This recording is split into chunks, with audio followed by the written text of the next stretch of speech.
It is a matter of considerable regret that as we get older, the legs tend to get a bit weaker. The knees don't feel quite as strong, ache a little bit, feels a bit harder going up the steps. We're a bit more hesitant about leaping around on the court to take a shot. The agility of the legs, the strength of the legs just tends to go downhill, and that can leave us feeling not quite as confident as we used to, not quite as keen to go out. The good news is that a lot of this is quite easily reversible. It just takes a little bit of training, and it's useful to understand why a problem happens. Even when you're still active, this decline can happen because the circulation to the tissues of the legs does tend to go down as we get older. And it's a subtle circulation that has to nourish not just the muscles. It's not hard to do a few squats and push some circulation to the muscle. That's not hard. Anybody can do that. Going up and down stairs, that happens there.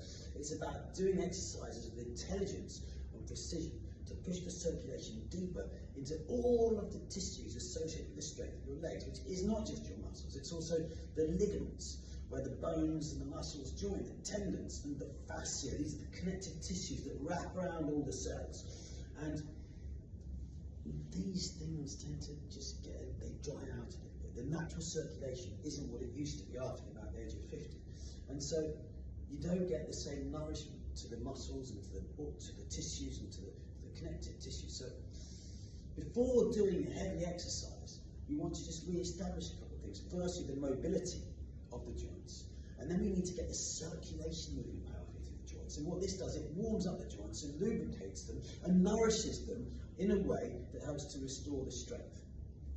Look, imagine two fields. One field is got no irrigation, the other field has got irrigation. You know, there's agricultural tubes, gets a bit of water a day, a couple of days. After a year, the irrigated field will have lush vegetation growing everywhere. The unirrigated field will still be dry and lifeless. And it's a bit like that with the body. Over time, the amount of irrigation reduces, and we need to do exercise in such a way as to re-establish the circulation to the legs and the rest of the muscles of the body as well, in order to nourish the tissues. And once that's happened, then we can add intelligent load in such a way to start stressing the body enough to cause the systems to strengthen. Because generally speaking, when you intelligently stress the physiological systems of the body, they respond by getting a bit stronger.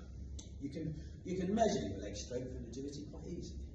You know, how far down into a squat can you go? How deeply down into a squat can you go before the knees start giving out? How low can you go down on one leg? And how easily can you come onto tiptoe?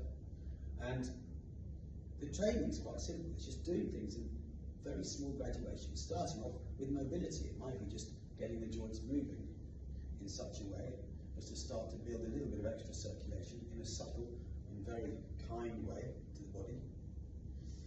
And then you start with small movements that start to push the circulation a little bit deeper into the joints. And then adding gradual loads, so just by doing it on one leg, we've doubled the amount of work that leg's doing, starting with really tiny movements.